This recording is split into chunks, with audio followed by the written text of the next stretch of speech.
P5 er et virkelig godt værktøj til, når man vil arbejde med generativ design og grafik på computeren. Der findes jo det, der er processing, som er et bibliotek, som arbejder sådan standalone på computer som en app, og det er med inspiration i det, man lavede P5, fordi P5 har ændret sig på den måde, at den arbejder i browseren og arbejder med JavaScript. Og det gør, at man kan arbejde med mange af de samme kommandoer, men så kan man putte det ind på et website og få det til at blande sig med HTML og CSS. Det er rigtig nemt at komme i gang med P5. Deres hjemmeside er her. Nu kan jeg lige trække den lidt ud. Og man kan sige, at man kan egentlig bare gå ned i bunden og klikke Start Coding, og så får man en editor, man kan arbejde med at gemme sine skitser, og så hvis man logger ind, så har man altid skitserne her. De vil jo så blive inde i browseren her, så det vil jo være praktisk at kunne få det ind i sit eget miljø. Og der den traditionelle måde at gøre det på, er jo at arbejde med en CDN eller sådan et library, der ligger på nettet, og så bruger man det i sit HTML-dokument. Det kan jeg lige, inden jeg går i gang med at vise, hvad det er, jeg gerne vil frem til allersidst, så kan jeg lige vise, hvordan man gør det. Så hvis jeg siger P5, CDN, så er der sådan en, der hedder Downloads, og hvis jeg klikker ind i den, så kan jeg se hernede, er der et link.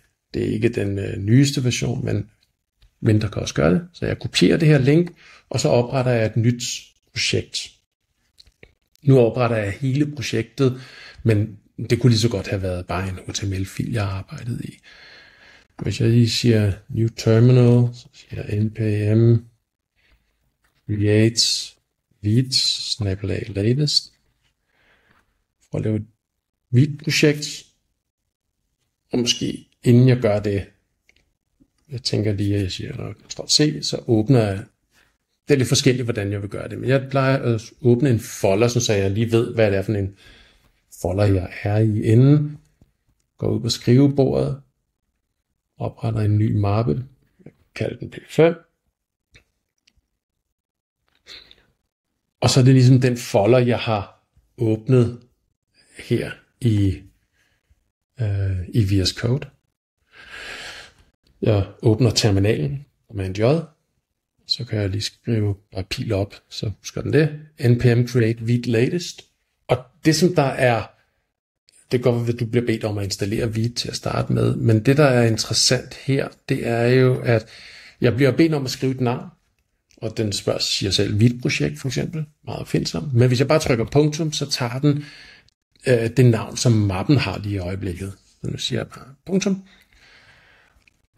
Og hvis navnet er gyldigt, går den bare videre. Hvis det ikke er helt gyldigt, så spørger den lige om noget package name. Det siger man bare OK til også. Jeg vil have ren JavaScript, og ikke noget TypeScript. Så skriver jeg npm install for at installere alle de dependencies, der er i øjeblikket. Og så skriver jeg npm run dev for at starte selve serveren op. Så nu kører den på localhost 6173. Command-klik. Og det her, det er Vite. Sådan ser Vite ud, når serveren kører, og projektet er sat rigtigt op. Så det er noget dummy-kode, som jeg kan lige lynhurtigt rydde op i. Jeg går ned i min styles, der sletter jeg det hele. I min main sletter jeg det hele, undtagen import til styles. JavaScript og counter, den behøver jeg ikke mere. Jeg ser også lige, om public folder er tom. Der var lige et svg-fil, den kan jeg også slet. Og så har jeg egentlig mit HTML-dokument tilbage. Det var den, der pegede på Vite, kan jeg se, så den linje sletter jeg også lige. Og så kan jeg sige P5 i Vite. Og jeg kan se, at den har lavet en div her. Og nu siger den bare, hallo P5 og Vite. Jeg kan godt lige slukke for den her. Den behøver vi ikke at sidde og lytte til. Så nu kan jeg se, at der er egentlig hul igennem, men nu er det helt ryddet. Og den traditionelle måde at arbejde med det her på er jeg lige skjuler min eksterne CSS-fil her, så det er jo, at jeg vil lave et script tag. Så scripts, source er lige med, og det var her, hvor vi havde den her cdn. Jeg kopierer den, sætte den ind. Og så har jeg egentlig, kan man sige, adgang til P5. Så hele det library kører nu som en del af det her HTML-dokument.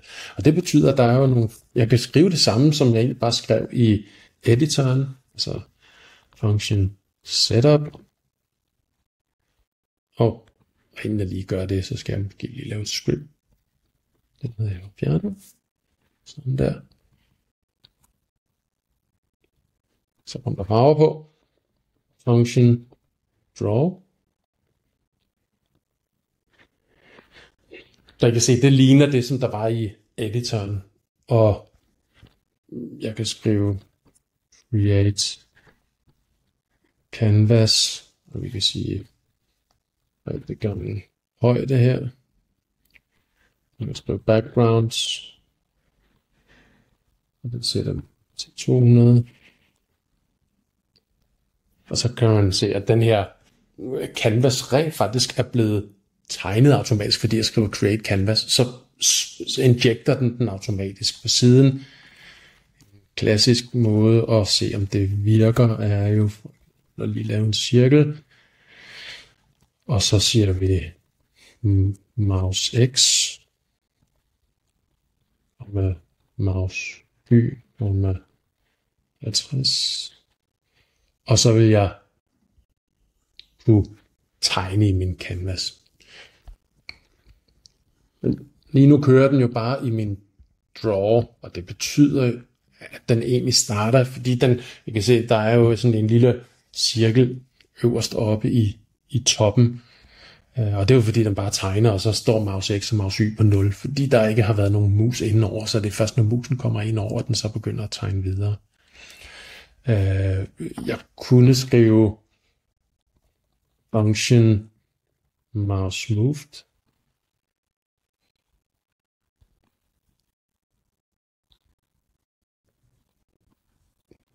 og så kan jeg flytte min cirkel derned.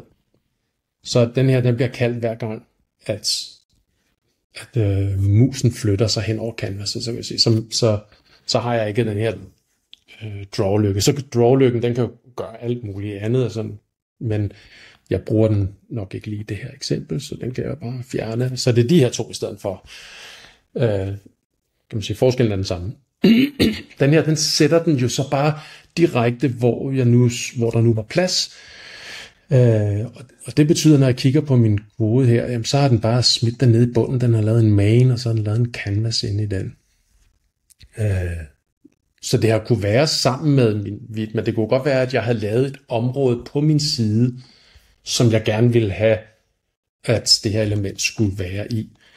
Så hvis jeg nu skriver, vi kan lige skrive div.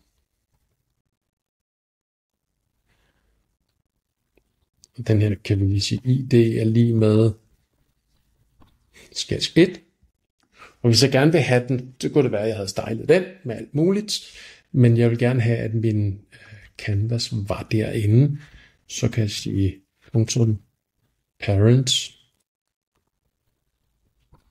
sketch 1. Og så kan jeg så give den, det her canvas kan jeg så give et HTML-element, som jeg gerne vil have, den skal være i. Så man kan sige, det ser ens ud. Og hvis jeg går ind og kigger nu på min kode, jamen, så vil jeg have div app, og så vil jeg have min sketch 1, og inde i den vil jeg så have det her canvas. Så på den måde kan jeg godt styre, hvor det er, jeg vil have det på min side. Det er jo godt, hvis jeg bare har et element. Men hvis jeg vil have flere P5-elementer, så er jeg nødt til at arbejde med instanser, altså forskellige udgaver af P5. Og der er jeg nødt til at gøre lidt noget andet. Man kan sige, rent programmeringsmæssigt er jeg nok nødt til at gøre et eller andet alligevel. Og det kan jeg lige vise, inden jeg går ind i det andet. Fordi hver gang du starter en side op, så er der et globalt objekt, der hedder window. Hvis jeg kigger på det, så har man adgang til al den funktionalitet, som der er i window web, eller sådan web API'en window her. Så der ligger alle de her ting, som jeg bruger, når jeg arbejder med JavaScript. Og normalt er det en lidt en dum idé at hælde for meget ind i det her objekt, fordi det er egentlig åbent og globalt tilgængeligt, så det gælder om at få tingene pakket ind i nogle underkomponenter, som du selv har lidt mere kontrol over. Fordi hvis du lægger det derude, og der også er andre, der lægger deres ting derude, så chancen for at overskrive, udover også selvfølgelig chancen for at sidde og pille og ændre i koden, men så chancen for at overskrive noget, en stum kode gør ved hinanden, det er lidt dumt herude i window-objektet. Og man kan lige se, hvor meget P5 rent faktisk har lagt herude. Så hvis jeg lige siger, ikke OB, men Object Keys, er det, der hedder. Og så kan jeg skrive window. Så hvor mange keys er der her? Så den giver mig et array, så jeg kan skrive, hvor mange keys er der der. Og jeg kan se, der er 858 indgange i det her. Og hvis jeg lige kommenterer koden ud og kommenterer den her ud, så vil jeg kunne se, når jeg så ikke har P5 på, så er der 259. Det vil sige, at den har jo sprøjtet dobbelt så meget, som der var i forvejen, ud i det globale scope. Og det er ikke særlig god praksis. Det kan selvfølgelig være, hvis man kun lige arbejder med P5 alene på siden, og ikke er afhængig af andre ting, jamen så er det jo din egen hytte, du ligger og roder i. Men når du skal til at arbejde sammen med andre, så er det ikke en særlig god måde at arbejde på. Så derfor så vil jeg lige bruge den anden halvdel af den her video på at få kørt det ind, og så arbejde med det som et modul, sådan så at man bygger det endelige projekt. Så til det, så i stedet for at hente det fra en CDN, altså Content Delivery Network, så vil jeg importere det som et modul, og så vil jeg arbejde med det inde i min main.js. Så jeg fjerner lige kommenteringen fra den her, og så kan jeg se, at den siger, at nu laver vi noget JavaScript herover, som skal læses som et modul. Og når jeg går herover, så betyder det, at når den arbejder som et modul, så kan jeg også bruge import til at importere forskellige pakker. Og den pakke, jeg gerne vil importere, det er den, der hedder P5. Så jeg stopper lige serveren, Ctrl-C. Og så kan man, hvis jeg går ind og skriver npm, der var faktisk noget der, JS Home, så kan jeg prøve at søge på P5. Og der er faktisk en her, som er opdateret 10 dage siden, og I kan se her eksemplet. Det er et klassisk eksempel, så det er ikke, jeg skal bestemt ikke tage credit for at have lavet hvide cirkler med en sort streg omkring, fordi det er så default, som det kan være. Men det viser i hvert fald, at det er nok det samme library, som vi arbejder med her. Så det vil jeg gerne installere, og der tager man egentlig navnet på biblioteket, så jeg skriver npm install p5, og så kører den lige og har opdateret 68 packages. Og det betyder nu, at i mine node modules, der har jeg fået et bibliotek herinde, som hedder P5. Så nu ligger den som et modul herinde, som jeg så vil kunne importere. Så jeg importerer den, jeg kalder den P5. Det er lidt forskelligt, hvordan man kan importere, men den her, den importerer bare den hele. Import P5 from 5. Og nu burde den egentlig være tilgængelig. Så hvis jeg går tilbage her, starter min server, npm .dev, så vil jeg, hvis jeg lige skriver console log har vi fået noget ud af det. Og der kan jeg se, hvis jeg skriver console.log p5, den jeg har importeret, så kommer der en klasse her, der hedder p5. Så den har hævet et eller andet ind. Der er hul igennem. Og det, der er hul igennem der, det er til en p5 constructor. Så det er sådan en del af p5, som kan lave p5 sketches. Hvis jeg lige skriver p5, jeg tror måske constructor. Det er p5 instance constructor. Jeg vil lige prøve at kigge på den.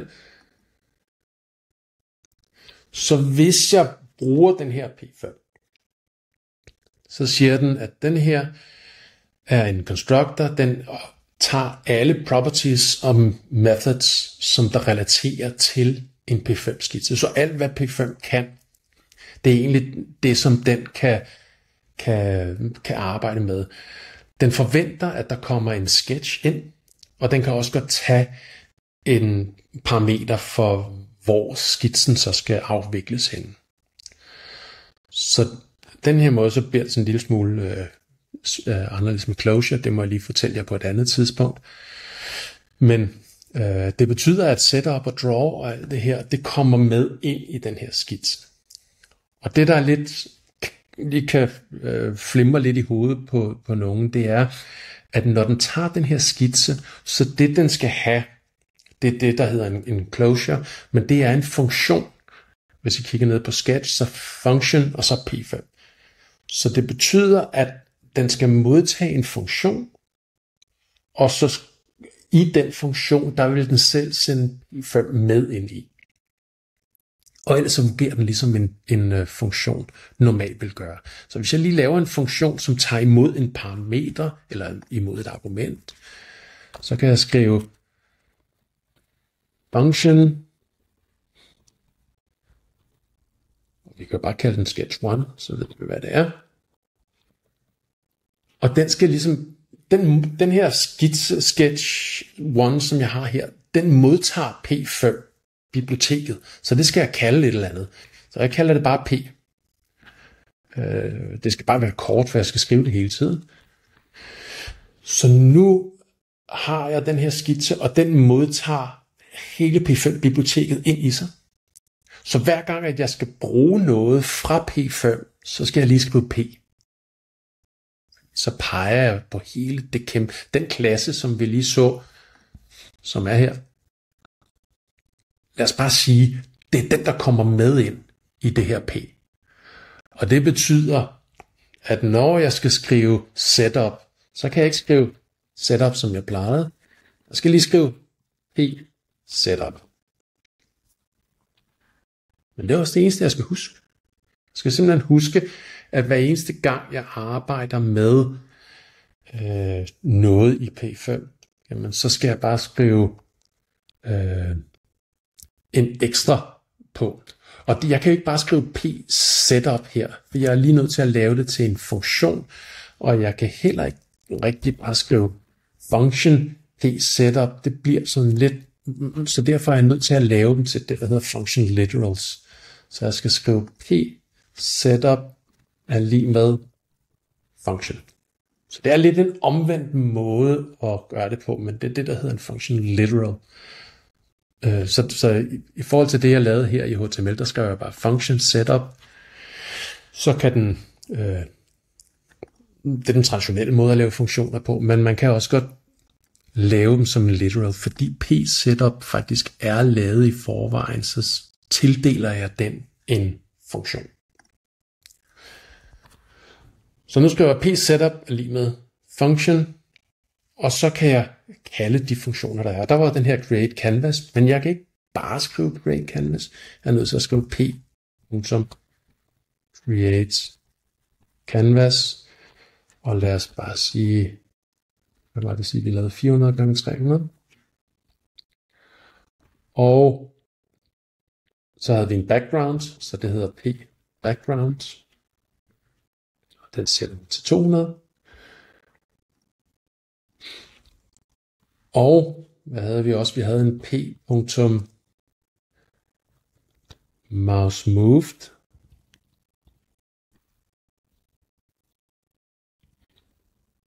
det er lige med en funktion. Og der skal jeg lave en cirkel, men det er en p-circle. Og der skal jeg bruge mouse x, men det er også en funktion i P5, så jeg skriver p mouse x, p mouse y, og så satte jeg den på 50. Det er jo ikke noget særligt for processing, så det her, det er jo egentlig den samme kode, som jeg lige har skrevet herude. Nu går jeg tilbage her, og så vil jeg egentlig bare have lavet en ny P5. Så jeg siger new P5. Det er jo det bibliotek, jeg har installeret heroppe. Og den siger, at jeg skal have en skitse, og den hedder sketch 1. Og så, hallo, den er allerede herovre. Nej. Og den virker. Og den har jo bare sat sig det sted, som den nu havde plads til. Så hvis jeg gerne ville have sat den et særligt sted, jamen så giver jeg lige navnet på den skitse. Jeg kunne også godt skrive det inde i den, men jeg giver navnet på skitsen her med det samme. Og så vil jeg kunne se i min kode, at jeg har en div, og jeg har en div sketch 1 herinde, og inde i den ligger der en canvas. Så på den måde, der har jeg fået pakket koden ind. Jeg kunne lige åbne her, og så kan jeg se Object Keys Window Length, at den står på 259. Så der er ro på bagsmækken. Den har ikke de der 869 ting ude i det fri. Så jeg har ligesom fået pakket min P5 skitse ind. Så det er en stor fordel. Så nu er der styr på det. En anden fordel er jo, at jeg vil kunne arbejde med flere skitser. Så det kan jeg lynhurtigt gøre ude i det her modul. Jeg kunne selvfølgelig sætte det fint op, men jeg tænker, at pointen er taget og gjort klar. Men hvis jeg nu siger skitse 1, 2 og 3, der lige op i det her. Så går jeg tilbage til min kode her, og så tager jeg og kopierer det her. Nu sætter jeg det ind, så ser vi lige en anden gang, hvordan vi kan få gjort det her lidt smartere. Nu kalder jeg bare den her for skitse 2, og jeg kalder den her for sketch 3. Og så kan vi give det nogle andre farver. Så hvis jeg skriver 150,100, så har den fået den farve. Og den anden her kan have fået, nogle gange det bliver så spændende, det er de mærkeligste steder, man stopper, men jeg vil så nu bruge nogle forskellige kombinationer af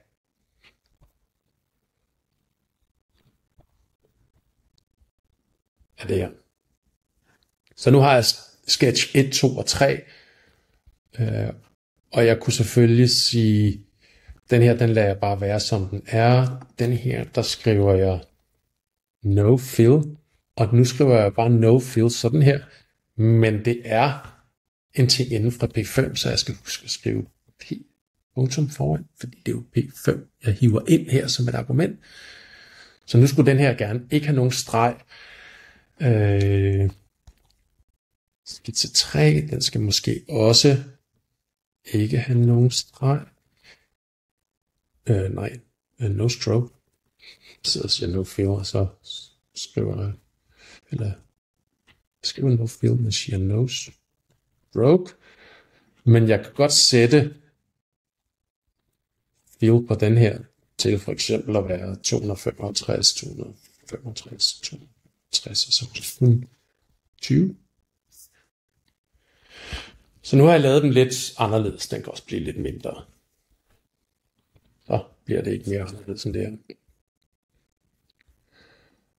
Og så skal jeg jo have åbnet op for de her skitser. De har samme størrelse, så de burde jo, resten vil jeg jo så gøre i CSS. Men hvis jeg nu går herop i toppen og kopierer 2 af dem, så kan jeg se, at den egentlig bare har lavet flere skitser. Men hvis jeg nu sætter skitse 2 ind der, og skitse 3 ind i den, der hedder skitse 3, så har jeg 3 forskellige elementer herinde. Og hvis jeg kigger på dem her, så siger den, der siger den så, at fill ikke er en funktion, og det er nok fordi jeg har skrevet med stort F jo. Sådan der. Men herinde, der vil man så kunne se, at elementerne, der har jeg en app, og så har jeg den her div, der er sketch 1, og den indeholder 1 canvas, sketch 2 indeholder 1 canvas, sketch 3 indeholder 1 canvas, og jeg vil jo så kunne putte HTML-elementer ind over, så hvis jeg vil have tekst eller knapper eller sådan noget til at lægge sig oven på skitsen eller under skitsen, fordi den var gennemsigtig, så er der mulighed for det. Og samtidig så tegner den, så heroppe der laver den jo med streger, men når jeg så kører forbi her, så laver den ren hvid, og når jeg kommer herhen, så laver den gennemsigtig og mindre. Og det ser faktisk ud som om, at jeg kan tegne hele vejen igennem min skitse på den her måde. Senere hen, så vil man jo pakke funktionaliteten fra den her skitse ud i flere forskellige underfiler. Så lige nu sker det hele bare inde i den her fil. Men det er jo sådan et lynhurtigt overblik i, hvordan du får sat flere de 5 elementer ind på samme side. Så er det bare at give den gas.